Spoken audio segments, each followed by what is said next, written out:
Si tu te lances dans la conciergerie en 2025, il faut que tu réalises, avant de le faire, que tu vas avoir des responsabilités. Des responsabilités vis-à-vis de tes clients.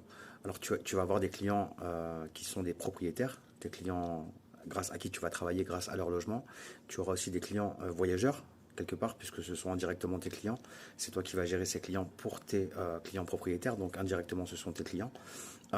Tu vas avoir des responsabilités aussi, tout simplement avec les partenaires avec qui tu vas travailler, avec les prestataires avec qui tu vas travailler. Donc quand je parle de prestataires, ce sont les prestataires de ménage, les prestataires techniques.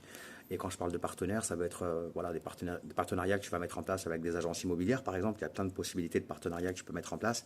Tu vas avoir une responsabilité vis-à-vis de toutes ces personnes, mais tu vas aussi avoir une responsabilité pardon, vis-à-vis de toi-même. Tu as, quand tu te lances dans l'entrepreneuriat et quand tu crées une activité professionnelle, tu as des responsabilités vis-à-vis des autres, mais aussi vis-à-vis de toi-même. Tu as des obligations, tu as des devoirs, tu as des lois à respecter. Et aussi, tu as une considération à gagner par rapport à toutes les personnes avec qui tu vas collaborer. C'est une grosse responsabilité en réalité. Et il y a plein de conciergeries qui se lancent dans cette activité parce que c'est facile de le faire, mais qui n'ont pas conscience de tout cela.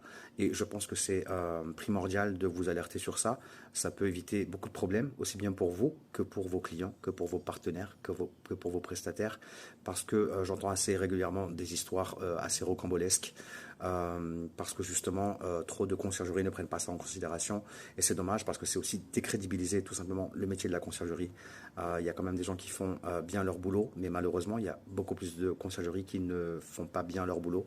Et voilà, je voulais juste donc faire ce petit message pour vous aider à prendre conscience si vous êtes sur le point de vous lancer ou si vous venez de vous lancer, de savoir simplement où vous mettez les pieds et de vous rappeler toutes ces responsabilités qui sont les vôtres.